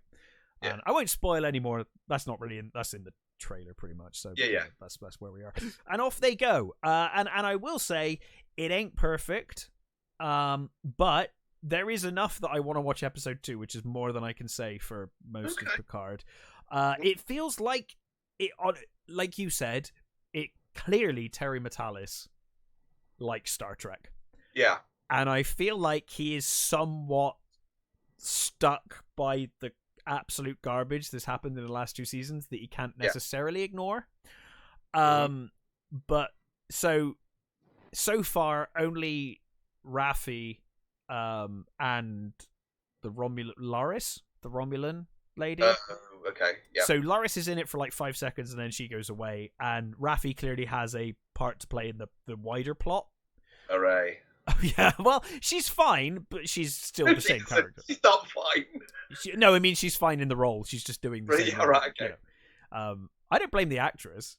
I think that again, that's the problem for me is, yes, it might be more actually like Next Gen, but it's still connected to all the other shit that... Well, I think that is probably unavoidable from that showrunner's perspective. He's been... And the fact that you've got Raffi in it still, for me, it's a case of, no, I don't want Raffi in my Star Trek. Sure, and I must admit, as soon as it cut to her, I did sigh. I was like, oh, okay. But, we'll see where that goes. I will see where that goes. Yeah. Well, I'm interested to hear what you say, but I'm still not touching it with a fucking barge. And I completely understand, because that's where I am with Star Wars. Like, honestly, if you watched Andor and you were like, it's the best show that they've made of Star Wars, I still wouldn't watch it because I don't give a shit. So, I've heard really good things about Andor, but I have no interest in the character. Yeah, that's where I am. Well, I have no interest in Star Wars. Like, period. I've no interest in that period of Star Wars either. Right. We've done it. We don't need any more of that. Mm-hmm. I don't see the... I mean, even The Mandalorian now has been so fucked with that I have no interest in seeing season 3. Mm. And I liked the first 2 seasons of Mandalorian. I didn't really watch them. I watched half of season 1. Season 1's really good. Season 2 has its moments. Mm. Season 2 will always be good just for the Luke moment. I've seen that scene. I'm not going to pretend like I exactly. You don't. I saw that scene. Yeah. You probably don't really. I have access to YouTube. Yeah. But yeah, we will see how it goes. But for now, it is clearly, whilst it is somewhat hamstrung by the overarching shows that came before it, it is clearly, as best it can in episode 1, ignoring everything for the most part. I feel like Raffi clearly has a part to play in the plot rather than her just being shoved in for no reason. So I'm willing to see where that goes. And for the main part, it's really nice. It's a shame this should have been season 1. If this was season 1, like, we wouldn't have been complaining from episode 1. Like, we would have been like, okay, let's see where this goes. If this was season 1. Unfortunately, it's season 3 after 2 terrible seasons that have done an awful lot of damage. And obviously, that's not including the J.J. Abrams movies, Star Trek Discovery, and everything else that's happened to this point. I mean, I don't know how many years it's been now. Is it like 2009? Oh, God, it's... Star Trek? It's like... 2009? Yeah. So it's been a long time. So I understand people just being done. It's over a decade of shit. Yeah. So it's actually been longer than Star Wars. So I understand people that are like, I'm done with it. Right? I do. I'm willing to give this a go. And like I said, it's a little too late, but it is really nice seeing Patrick Stewart playing Jean-Luc Picard like Jean-Luc Picard and behaving like Jean-Luc Picard and being assertive and, you know, seeing Riker acting like Riker. It's clearly made by someone that loves Star Trek, and that goes a long way. We'll see, because I have only seen episode 1, and this could go to absolute shit very quickly, because I seem to remember season 2, the opening was like okay, and then it fell off a cliff. So we'll see. But for now, I mean, it's getting a lot of love from people that I never expected to give it love. So so we'll see. Yeah, it does sound like it could genuinely be a good show. I'm still not going to touch it. I 100% understand, because that's how I am with Star Wars. That's where I am with Star Wars. I'm done with it. Don't care. Until they literally go, all that stuff gone. That stuff. Yeah, it's never going to happen. Not connected to any of that crap, then I'm fine. Yeah, and I don't think that's ever going to happen. And I think the good thing about the Star Trek stuff is you can just take your era, right? Exactly. All of that stuff for me is another universe. It's not the main universe, and that's fine. I mean, that's Highlander logic. I employ that. Spock never had a sister. Oh no. Yeah. Picard didn't become a fucking wuss and a robot. Bizarre. Don't forget that he's also an android. Yeah. Romulus didn't fucking forget that they had their own space fleet. And weren't blame Picard for it. Yeah, weren't able to escape. Oh man, Romulus. those first 2 seasons of Picard are so bad. Like, so bad. And that's the problem, because the actress playing Raffi's fine in this episode. Honestly, she's fine. But because I've seen her in 2 seasons and she was insufferable, I instantly was like, oh, for fuck's sake. You know what I mean? But she's fine in it. And like, it's like, maybe over the course of the show I'll actually get to like her this season, but we'll see. So I'm willing to give it a go for now. I'll let you know, but I understand and I completely appreciate where you're coming from, because that's where I am with Star Wars, and I, I respect it and I get it. It was they just suckered me back in. Anyway, let's talk about some shit trailers. Yeah. Do it. Or maybe not. I don't know what your take was. Your takeaway. Where do you want to start? Well, I guess the big one is The Flash, isn't it? Is that the big? Yeah, I guess that's the big one. So it's the one that kind of everyone was, even though I think most people don't really want to watch it at all. No, we were all interested in to see what they're doing. We all love Michael Keaton, and that's it. It's lovely to see Michael Keaton back as Birdman. That trailer was a complete love-hate thing, wasn't it? It was. Well, it was, because it's it's multiple Ezra Millers. Oh God, I mean, and I can see now. I can see why they didn't just kick them out when obviously they were accused of what they were accused of, and there's mountains of evidence to show that that's exactly what they did.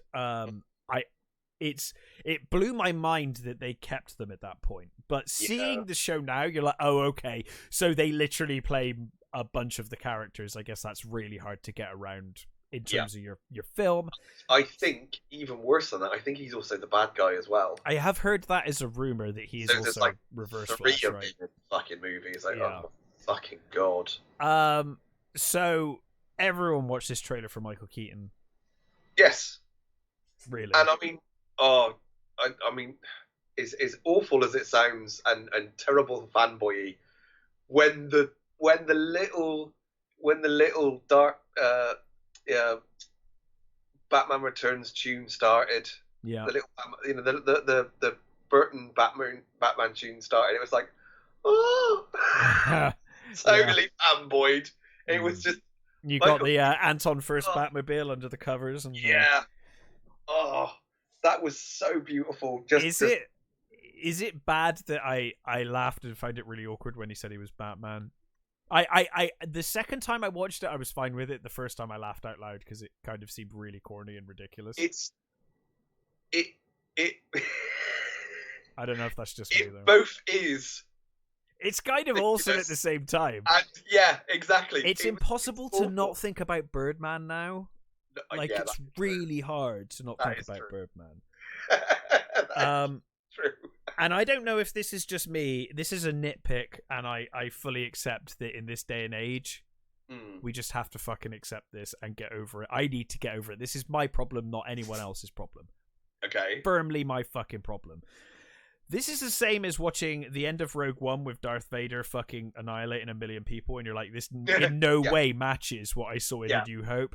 No. Seeing fucking Keaton's Batman take out those guys in like an Arkham City fucking style was like, Keaton's Batman never moved like this, and it looks... And now he's ancient. Like, he couldn't do it back then, let alone now.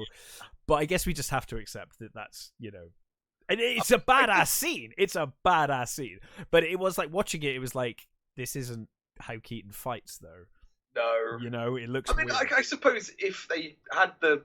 Tech? Oh, they would have, yeah, sure, of course. And you know, the maybe the stunts, they could probably have pulled it off, but yeah, no. It was a bit weird. But nice to see Affleck back as Batman as well. Yes. I'm down with that. He looks very different, but fine. Yeah.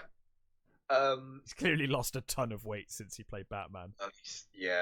He slimmed right down. Didn't need to keep it, did he? Well, no, of course not. Of course not. And of course, like, Warner is so, like, fucking bipolar with the DC universe. He was probably told they weren't going to use him again, so he was like, okay, fine. And then suddenly they're like, oh, actually, you will come back. Oh, no, maybe you won't come back, or maybe you will come back. And he's like, well, I'm just going to do my thing, and I'll be whatever size I am when you call me to set, if this is going to be your attitude, I imagine. I mean, the stuff with Supergirl was fine. Yeah, she's fine. I mean, again, like, that storyline in Flashpoint should be Superman, right? Yeah. But fine. I mean, she's fine. She seems fine. I mean, they obviously it's not a version of Supergirl that is recognizable. But alternate universe. Like, but yeah, fine. Exactly. So it's okay. I've got to be honest. I just don't want to support Ezra Miller after everything they've done. No. And I'm kind of, I don't know if that's petty, because I know a lot of people go into making a movie and there's a lot of fine actors and actresses in that show, but I'm like, it just feels wrong. I mean, he's literally like, the reports on what they've done is hideous. I think but there is a certain point where, you know, I'm assuming he's not going to play Flash after this. So. There's a big thing where people say, oh, but if you know, lots of people are involved, that if you don't support it, all those. So but to be honest, all those people have been paid. True. They've done their job. They've been paid. Does it not stick with them in the future if it was a bomb, though? Actually, I guess probably doesn't, because from a visual effects standpoint, you're like, well, I just did what I was told. Because it's exactly. I think the only people that are maybe going to get damaged by this, I think, are some of the actors. Yeah, and I want Michael Keaton to keep getting work. And I think it's less. I think, you know, 20, 30 years ago, if a movie bombed and you were in it, that would definitely damage your career. Yeah. I think it still probably does to a certain degree, but I don't think it has the same power that it used to. Sure. Because I think people can generally see, you know... Yeah. They can see the reasons. Separate you from what it is. So I am torn on this one. I'm certainly not going to go to the bloody cinema to watch it. Oh, God, no. Don't be silly. There is one trailer from this that I am going to go to the cinema for. Ooh. But it's not this. Well, I presume, yeah. I mean, let's face it. The only reason anybody really is going to be watching it is for Michael Keaton. I like, honestly, I would happily skip through this entire movie and watch the Affleck and Keaton moments. Yep. And like, if someone just does a super cut of that, fine. Yeah, that'll do. I honestly, I mean. I feel like in a year or so, YouTube's probably going to be my friend. We didn't like Ezra Miller before as Barry Allen. I was never a fan of their portrayal of the Flash. No. You know. Anyway. No. Yeah. But now it just feels like, man, it's bad. It's real bad. Yeah. But I also understand the studio's in a bit of a bind there, and they are. It's we'll see. But I did squee a bit with Keaton. I'm not going to pretend like I didn't. Exactly. That's it, isn't it? It's the Keaton stuff. That's still like superheroes might mostly be dead for me, but Keaton is still, Yeah. You can ship that piece of ice that is my heart. When it comes down, at the end of the day, Batman Returns is still my favorite Batman movie. Yeah, and that's a solid. It would either be Batman or Batman Returns for me. So 100% there. So what was the one that you will go to see? 65. Oh, okay. Looks really fun. It looks like a solid science fiction dinosaur movie, and I'm like, I feel like that I would probably watch in the cinema. It looks like fun.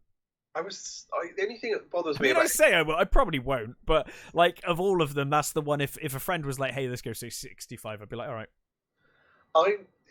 It gives me After Earth vibes. That's the only problem. I get that. That is a concern. That certainly is a concern. although After Earth was trying to pretend like it was some big surprise. Yeah. Whereas this film is like, no, it's 65 million years ago, aliens land on Earth and dinosaurs are there. That's fine. After Earth was like, it's meant to be a big twist, even though it's really obvious what the bloody twist was from the start. Well, the only thing I want to know is, will it lead into Cadillacs and dinosaurs? Oh, that would be fantastic. Or Dino Riders. Yeah, that'd be great. Down with that. It just looks good. It does look like it could be a nice little sci-fi movie. Yeah. And aside from other than the fact that he was Kylo Ren, which he's a great actor though. He's a really good actor, and I like him a lot. So it's almost everything else I've seen him other than that. He's great. He's been great in. Yeah. So. I doubt I will ever see it, but honestly, solid Guardians of the Galaxy trailer. I will definitely watch it because it feels like because it's the last movie, it feels like there are genuine stakes in that trailer. Yeah. It's basically it's Gunn's farewell, isn't it? It's going to be his last Marvel movie. Yeah. Before I think they all jump ship and follow him to DC. Probably. I mean, certainly Batista has been very vocal about Marvel. He ain't sticking around. Yeah, he's been really vocal about not wanting to play tracks anymore. Well, and very vocal in his support of Gunn. Yes. When Gunn got fired, he was like, "You can forget me playing tracks. Like, not doing it." So yeah, I mean, it looks good. It looks fine. I thought it was. That one would be one that I might be persuaded to go to the cinema for. Sure. Only because it does look like a solid movie. I think I do love the Guardians movies. I think that first one is one of the best Marvel movies. I agree. The second one is still. I like it. I really like it. I can't dislike Kurt Russell. No, so it's got Kurt Russell. And I haven't seen the Christmas one. No, me either. I might get around to it at some point. But I think this is going to be an interesting. I like to see how it ends for them. Because I think they're gonna be some deaths here. Certainly the trailer is alluding to that. Yeah. For the most part, I really like all those characters. They're all really good. And honestly, the trailer made me laugh. Yeah, exactly. Which is more than the whole of the Munsters did. So. Yeah. Yeah. Exactly. Like when he was like, I lost Gamora, now she's come back and she's a total dick. I did actually laugh at that. That was funny. And I did like the little thing between him and Nebula when he's like, "It sounds like you want to be with her." And she's like, "Stop looking at my eyes." I like, "You've got really pretty eyes." It's like, yeah, my father took them out and replaced them as a punishment. He's like, "Yeah, there's a good set." It was a good set. That was very good. It was good. It was good. I mean, yeah, it's good. Yeah. What else was there? Oh, there was the Fast and the Furious things, which fine. It's just more of the those same. Things just if you like them, you like them. Yeah, It looked like a perfectly adequate Fast and Furious trailer. That as I've said before about those movies, I am so glad that they exist. Me too. And people like them. Yeah. I have no interest in them. No, but I'm very happy for people. Yeah, I think getting what they want. I've seen a few of them, and to be honest, I kind of enjoyed them when I watched them. They're fun, silly movies. The trailer, as I understand Fast and Furious, the trailer ticked every box. You got Vin Diesel talking about family and being tough. You got cars. Yeah. You got all of the cast, I think.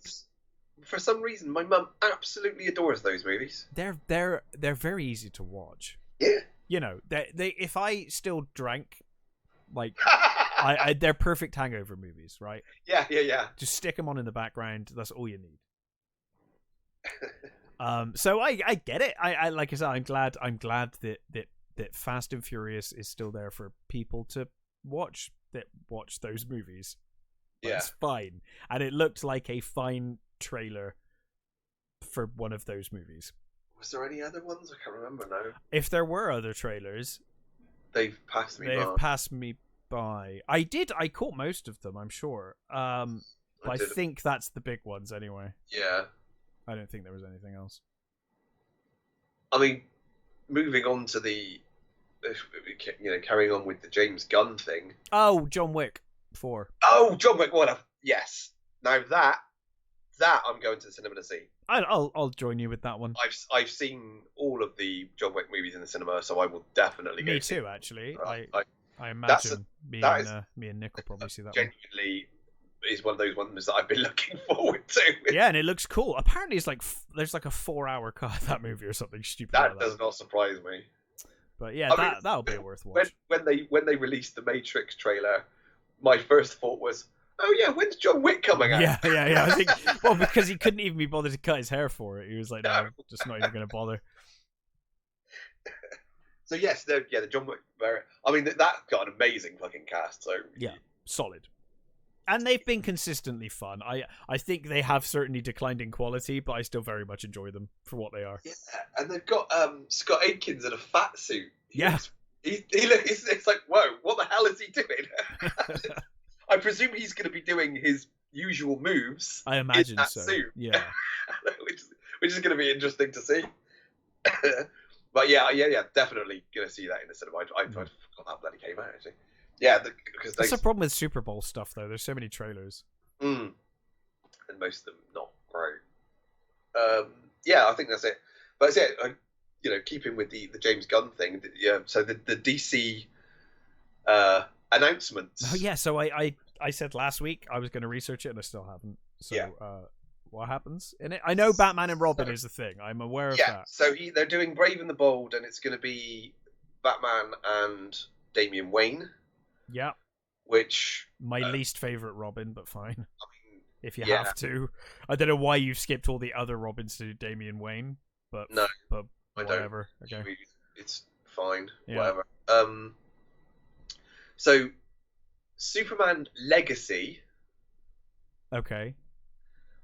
And as most people have pointed out, why would you name it Superman Legacy? Well, why not? Because from what we've been told, the idea is they want a younger Superman. They want.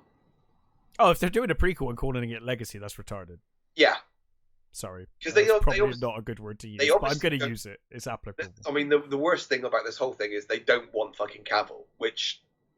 Yeah, I will say I don't understand that. He is completely fucking pop. I mean, I kind of understand that they want to separate it. I mean, they can't because they've got holdovers. But this is the problem. So if they're starting clean again, then Gunn needs to give up Peacemaker.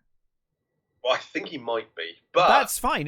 That's fine because otherwise he's going to be a bit hypocritical if he's like, "Oh, get rid of Cavill and Gal Gadot, but keep all of the people that I've cast in stuff that's part of technically the Snyderverse."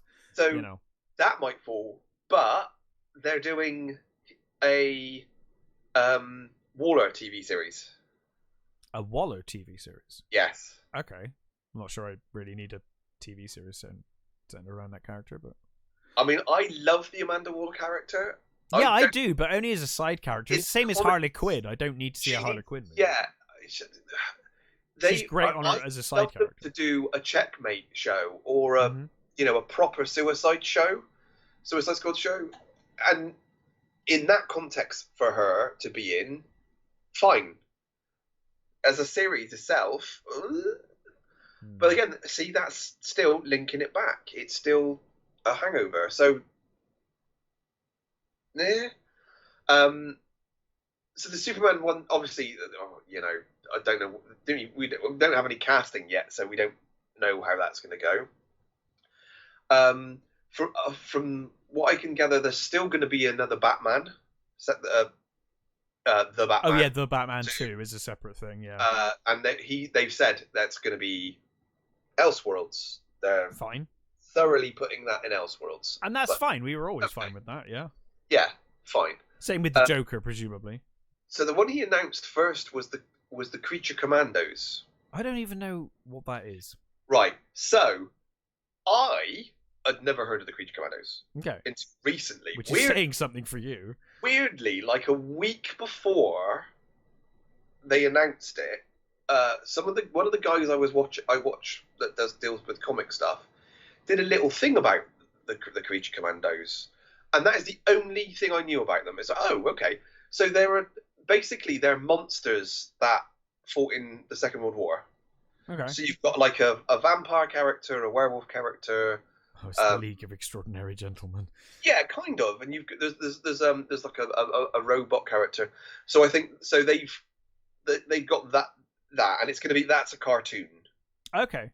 And so they've put up a picture of what the characters are, and it looks really cool actually. What they've done. So that's it. I mean, I don't know all those characters. No, I've never heard of it before. That was it. I guess it's kind of interesting. But when he did the announcement, that was the first thing he announced, which was a bit odd. It's weird to lead with that, I must admit. The thing is as people have pointed out, that's his wheelhouse. Weird characters. He loves odd. Yeah, but you're a showrunner now. You're running the entire thing. Come on. Yeah. So you've got that. Then he announced the Authority. Right. Now, I actually really like the Authority. Have you ever heard the Authority? Nope. So, right, the Authority was originally wasn't part of the DC universe. Oh, right. It got added to the DC universe. The thing about that is, the Authority are basically a parody, I suppose. They're a parody of the Justice League. Oh, okay. Is this going to just poke fun at the Snyderverse? Well, or something. It's like The Boys before The Boys. Oh, it's done now though. That's the thing. It's too late. Yeah. Like between that and the cartoon show they did, I forget the name of it that you watched. Invincible. Yeah, and Jupiter, whatever it was. Like it's been done, guys. Yeah. It's done. So you've got the Midnighter and Apollo. So in the Midnighter is like their version of Batman, and Apollo is their version of Superman. Now in the Authority universe, they're a couple. Right. They're and actually for the most part, they're written as a couple really well. They're a really cool, right? Couple. But they're brutal. They're a brutal team. They're like they deal with things by murdering them. Violence. Yeah. The character I love the most in that storyline was Jenny Sparks, who is this English woman, this sort of like gobby English woman, who is the spirit of the century. So she was born on 1900, and she does die in 2000. Right. And then a new one took over. A new girl was born and took over. So she's the spirit of the age, and her moods and things are altered by her being is kind of altered by the decade. So things like during the Great Depression, she was depressed and she was awful, but during like the roaring 20s and stuff, she was up on high. Oh, okay. And she has like electric powers and stuff, and she's the main character I loved from the Authority. But the weird thing is they haven't established a Justice League. No. So why would you do a within-universe parody of the Justice League? God knows. That doesn't make sense. Why would sense. you do most of this so far? Yeah, it's weird. So you've got that, which strikes me as a very, very fucking odd choice. And then they're doing another Swamp Thing. Fine, I like Swamp Thing. Now, I love Swamp Thing. And I kind of liked that NAF series they did. That last series was really good, but they cancelled it. Yeah, it was kind of naff, but it had some horror elements that I enjoyed, and it was starting to get interesting, and then they cancelled it. Not overly keen with how they dealt with the Phantom Stranger. No, but, fair. I mean, fine. I do like Swamp Thing. They bring that back quite so quickly. It's like, that's what you already brought that. They already brought that back, and they dumped it. They didn't even give that a chance. They I think, if I remember rightly, they got rid of that. They dumped it before they even released the first fucking episode, which is really fucking bizarre and annoying. So you've got that, and then they've got Booster Gold, another parody. So Booster Gold, I fucking love Booster Gold. Booster Gold is one of my comedy character though. He can, mostly. Well, as I remember, he was. Yeah. So the thing about Booster Gold is, for me, because I mean, I haven't. It's been a long time since I've read. I don't read modern DC. I haven't for a long number of years.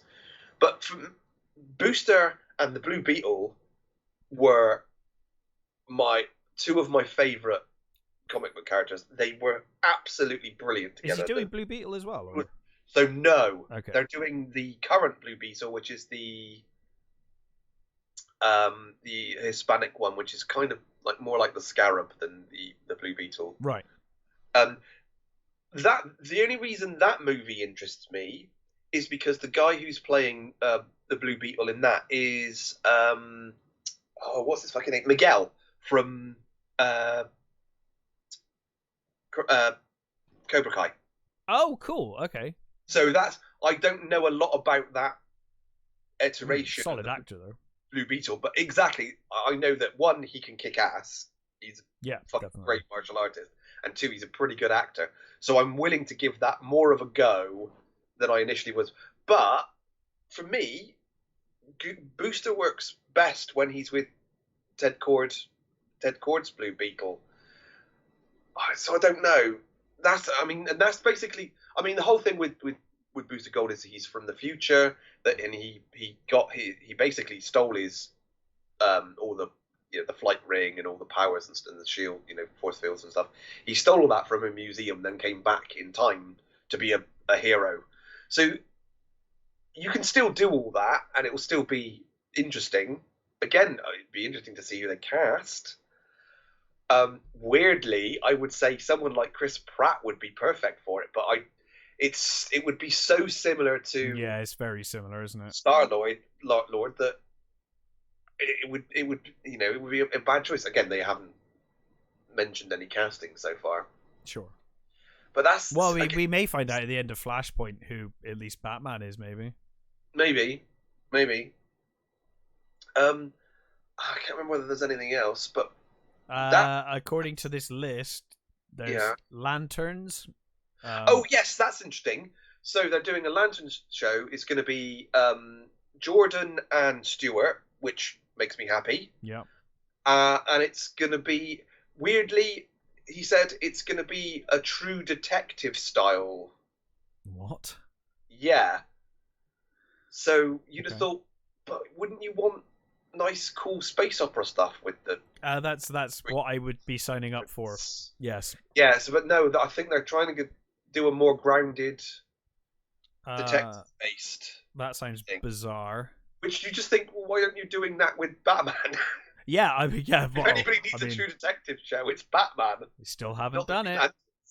But yeah, so was there anything else? The only other one here is, according to Polygon here, Paradise Lost, set in Themyscira, and will touch on Wonder Woman's history and character arc, but she might not star in it. Yeah, so that's going to be basically a Game of Thrones style Themyscira-based show. That actually could be fun, maybe. Like that sounds vaguely interesting, and I'm not really interested in superheroes, but like I guess some super powered high fantasy, maybe. Yeah. Maybe. But without Wonder Woman. Well, it says it might touch on Wonder Woman's origins and stuff. I don't know. Yeah. who knows? So weird. So, I mean, and Supergirl apparently is a thing. Oh yes, it's Supergirl. Oh yeah, and that's a new Supergirl, I guess. The Supergirl is Supergirl based after on Flash. one of the worst writers' version of Supergirl. I've never really read Supergirl, so it's going to be really mopey, and Supergirl's going to be a real sort of, oh, she had a terrible. She's been living on a remaining part of Krypton, and it's really awful and bleak. And hang on a minute, that's what you were criticizing Snyder for, guys, being dark and bleak. Yeah, that's okay. And with Supergirl as well, it's like fuck you. Yeah. I like Supergirl. The problem with Supergirl is she is one of those characters that there are a number of versions of. Sure, you like at least one version of Supergirl. I quite like the Matrix version of Supergirl, which won't mean anything to you, but Trinity. I have always been a bigger Power Girl fan. Right. So there's no way they're doing that on. They are not doing Power Girl. It's never going to fucking happen now. Yeah. But you see, Power Girl is I've always it's been one of my favorite female heroes. I really love Power Girl, and I like she's the only survivor of that universe. I mean, it's been retconned a number of fucking times, so fuck knows what it is now.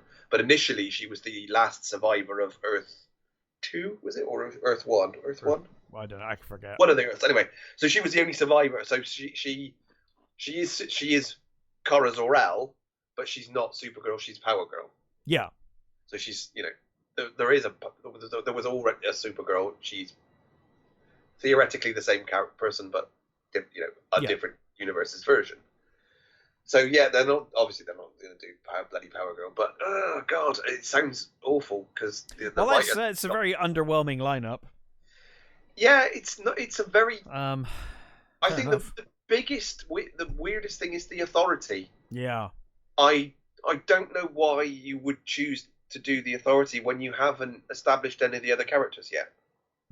You haven't cemented your Batman and your Superman yet, and you're already doing a parody of them. Parodies of them, as it were, Yeah, I don't know. I guess we'll have to wait and see. It'd be interesting to see if Flash ends with them introducing the new Batman or any other new versions of Gunn's versions. Well, if you had any common sense, that's how you'd do it, right? From what Gunn said, this is the starting point. At the end of this. But then we've also got Aquaman coming out. Well, yeah, and we got Shazam as well coming soon. Oh yeah, and Shazam. Yeah, God.